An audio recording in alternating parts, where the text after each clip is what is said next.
Knowledge representation and రీజనింగ్లో 4th unit processes. అలా first topic ఏంటంటే టైమ్స్, ఈవెంట్స్ అండ్ సిచ్యువేషన్స్ అంటే వన్ బై వన్. టైమ్స్ అంటే ఏంటది? ఇది ఒక టెంపరరీ డైమెన్షన్ అని చెప్పొచ్చు, ఒక టెంపరరీ డైమెన్షన్ ఆఫ్ నాలెడ్జ్ అనొచ్చు.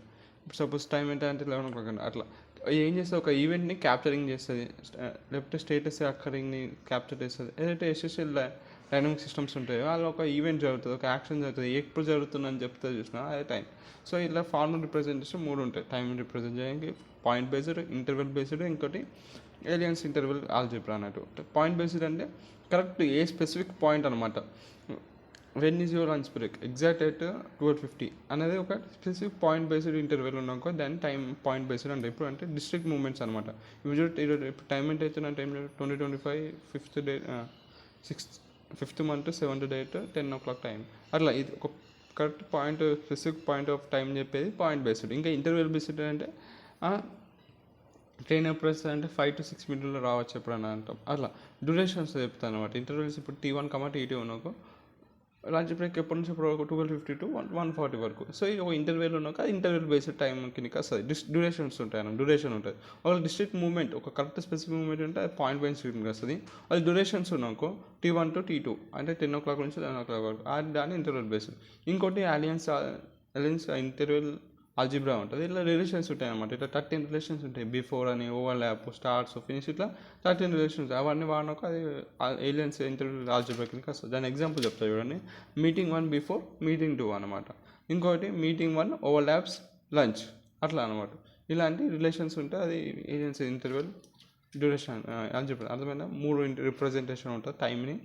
పాయింట్ బేస్డ్ అంటే స్పెసిఫిక్ పాయింట్ అయినా ఎట్ 11 o'clock అంటాం. ఇంకా డ్యూరేషన్ చెప్పేది ఇంటర్వెల్ బేస్డ్ 11 to 1 అలా. తర్వాత ఏలియన్స్ అనేది రిలేషన్స్ ఉంటాయి. ఇట్లా ఓవర్లాప్ అని, బిఫోర్ అని, meeting 2 is before the meeting 1 అట్లా. మీటింగ్ 1 ఓవర్లాప్ లంచ్, ఇట్లాంటి రిలేషన్స్ వాడతాం. అది ఏలియన్స్ ఇంటర్వెల్ ఆల్జీబ్రా కిందకి వస్తుంది. ఇంకా టెంపోరల్ కాన్స్టెంట్స్, టైం కాన్స్టెంట్స్ వచ్చేసరికి ఇప్పుడు constants like T1 is less than T2 or duration T1, T2 equals to 30 minutes, 60 minutes, ఇట్లాంటి కాన్స్టెంట్స్ ఉంటాయి. ఇది ఎందుకు వాడతాం అనే టైం అంటే షెడ్యూలింగ్ కానీ, ఈ టైం బేసే కదా. మనం ఇప్పుడు ఆపరేటింగ్ సిస్టమ్లో షెడ్యూలింగ్ ఆల్గరిథమ్స్ ఉంటాయి. ఏ ప్రాసెసెస్ ఇప్పుడు షార్టెస్ట్ టైం ఫస్ట్ అంటే ఏ ప్రాసెస్కి తక్కువ టైం ఉంటుందో దాన్ని ఫస్ట్ షెడ్యూలింగ్ చేస్తాం, ఫస్ట్ సిపికి ఇచ్చేస్తాం.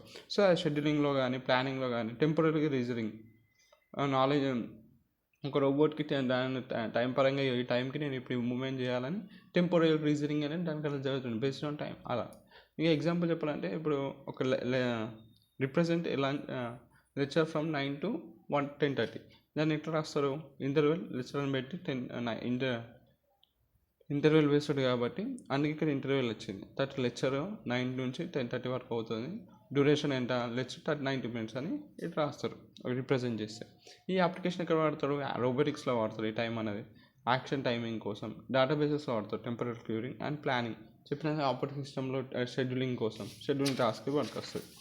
ఇప్పుడు ఈవెంట్స్ అంటే ఏంటి? ఈవెంట్స్ అనేది ఒక డిస్టింక్ట్ అకరెన్స్ విత్ టైం. ఇప్పుడు ఆ టైంతో జరిగే ఒక యాక్షన్ని ఈవెంట్స్ అంటారు. ఇప్పుడు దీనికి contextual properties such as actions and changes జరిగినప్పుడు చేంజెస్ అవుతాయి చూసిన ఒక టెంపోరల్ డైమెన్షన్లో అండ్ టైం అకార్డింగ్గా ఏదో జరుగుతుంది, అప్పుడు ఒక చేంజ్ అవుతుంది. ఆ చేంజ్ని ఈవెంట్ అంటారు. ఇప్పుడు సపోజ్ దాని ప్రిడికేట్స్ ఇప్పుడు యాపెన్స్కి E, అని ఉంది. E, 2 అనేది ఇప్పుడు ఇది ఒక ప్రిడికేట్స్ ఇట్లా రాస్తారనమాట. ఈ యాపెన్స్ E, అంటే ఈవెంట్ E అనేది అక్కర్ అయింది over at the time T అని. ఇనిషియేట్స్ E, F, T అంటే ఈవెంట్ E అనేది స్టార్ట్ అయింది fluent F at T. Fluents అంటే ఏంటంటే ఏదైనా కండిషన్ అనమాట. కండిషన్ అన్న, ప్రాపర్టీ అన్న, over the time changes with the over the time అంటే దాన్ని ఫ్లూయెంట్ అంటారు. అర్థమైనా? And condition or situation which changes over the with respect to time అయినాకో దాన్ని ఫ్లూయెంట్ అంటారు. సో ఈవెంట్ E అనేది జరిగింది with changes over time T. అది ఇట్లా రాసింది. టర్మినేట్స్ F, F, T అంటే ఈవెంట్ E అనేది ఎండ్ అయిపోయింది. ఫ్లూయెంట్ F ఒక సిచ్యువేషన్ ఆపేసింది ఎట్ టైం T. ఇట్లా రాస్తారు ప్రిడికేట్స్. ఫ్లూయెంట్స్ చూడండి.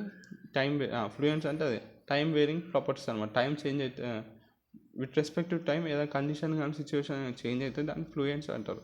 ఇప్పుడు లైట్ ఆన్ అయింది, విత్ రెస్పెక్ట్ టు చేంజ్ అయింది, అది లైట్ ఆఫ్ నుంచి ఆన్ అయింది, చేంజ్ అయింది. సో దాన్ని ఒక ఫ్లూయెంట్ అంటారు. ఎగ్జాంపుల్స్ చూద్దాం. సో ఇది యాక్సెప్టెడ్ అని అవుతుంది అనమాట. Accepted as true without proof. Proof లేకుండా మనము ట్రూ అని నమ్ముతాం, దాన్ని ఇవి అంటారు.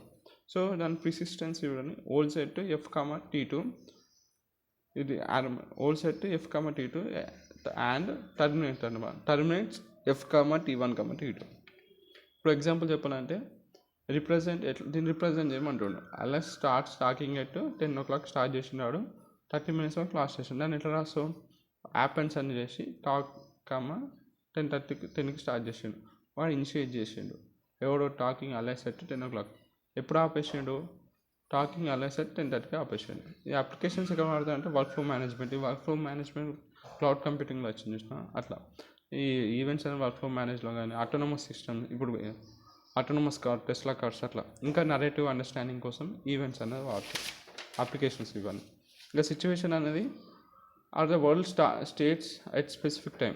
ఆ స్పెసిఫిక్ టైం ఆ వరల్డ్ ఎలా ఉంది, ఆ సిచ్యువేషన్ ఎలా ఉంది, వరల్డ్ స్టేట్ ఆ స్టేట్ ఎట్లా ఉంది ఆ స్పెసిఫిక్ టైం పైన చెప్పే అదే situation. Capturing object, relations or fluents. Situation calculus అంటే దానిలో కాంపోనెంట్స్ ఇట్లుంటాయి అన్నమాట. ఇప్పుడు మాట్లాడుకుని మనం ఈవెంట్ క్యాలిక్యులస్ గురించి. ఇప్పుడు సిచ్యువేషన్ క్యాలిక్యులస్ గురించి చూద్దాం.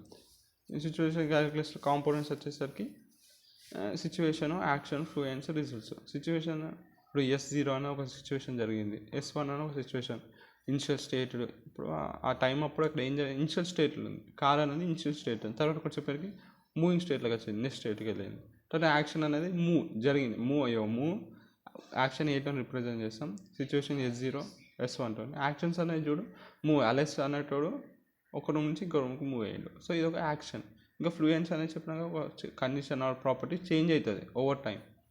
సో F ఇట్లా రిప్రజెంట్ చేస్తారు, ఎట్ అలైస్ రూమ్ 1. సో అట్లా రూమ్ 1 ఉన్నప్పుడు ఈ సిచ్యువేషన్ జరిగింది.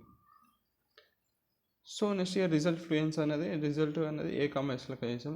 New situation after action. ఒక యాక్షన్ జరిగిన కొత్త సిచ్యువేషన్ వస్తుంది కదా, ఆ రిజల్ట్నే రిజల్ట్ ఫ్లూయెన్స్ అంటారు.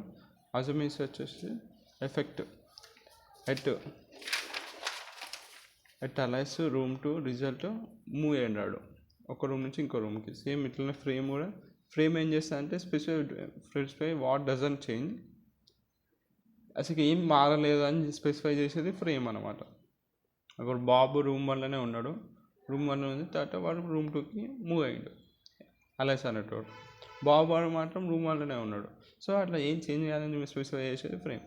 ఎగ్జాంపుల్ వచ్చేసి చూడండి, సిచ్యువేషన్ క్యాలిక్యులస్కి అలైస్ అనేటప్పుడు మూవ్ అయ్యండి రూమ్ 1 నుంచి రూమ్ 2, అదే ఇక్కడ రిప్రజెంట్ చేసినాం. ఎటు అలైస్ 1గా మనం, సో రిజల్ట్ ఏమైనా అలైస్ రూమ్ 2కి మూవ్ అయ్యింది. సో ఇప్పుడు ఎక్కడ ఉన్నాడు అలైస్? రూమ్ 2లో ఉన్నాడు, సిచ్యువేషన్ 1 అట్లా. ఇప్పుడు దీనికి ఛాలెంజెస్ వచ్చేసరికి సిచ్యువేషన్ క్యాలిక్యులస్కి ఫ్రేమ్ ప్రాబ్లం వస్తుంది, క్వాలిఫికేషన్ ప్రాబ్లమ్స్. ఫ్రేమ్ ప్రాబ్లం అంటే ఎక్స్ప్లిసిట్లీ స్టార్ట్ అన్చేంజింగ్ ఫ్లూయెన్స్ అనమాట. దానికి తెలియకుండా ఎక్స్ప్లిసిట్గా కొన్ని చేంజెస్ స్టార్ట్ అయిపోతాయి. ఇంకా క్వాలిఫికేషన్, ఆ object specific actions pre conditions, so యాక్షన్స్ని ప్రీ కండిషన్ చేయడం. ఇంకా అప్లికేషన్ వచ్చేసి ప్లానింగ్ సిస్టమ్స్లో కానీ, గేమింగ్ AI, ఇంకా రోబోటిక్స్లో ఇప్పుడు మనం గేమ్ సర్చ్ చేసే గేమ్ సిచ్యువేషన్ బేస్డ్, అది అపోజిట్ కంప్యూటర్ గేమ్ కూడా మంచిగా ఆడుతుంది. సో అట్లా కానీ ప్లానింగ్ చేయడం కానీ, ఇంకా రోబోటిక్స్లో ఇది వాడతారు. ఇవన్నీ దీని అప్లికేషన్స్. ఈ మూడుది ఎక్కడైనా కామన్ అప్లికేషన్స్ వచ్చేసరికి రోబోటిక్స్, ఆటోనమస్ సిస్టమ్స్, అదే కామన్. ఈ టైము, ఈవెంట్, సిచ్యువేషన్ బేసిక్గా రోబోటిక్స్లో, ఏ సిస్టమ్స్, ఆటోనమస్ సిస్టమ్స్లో, ప్లానింగ్లో, ఇవన్నిట్లో వాడుతూ ఉంటారు ఈ 3 టర్మ్స్. ఈ 3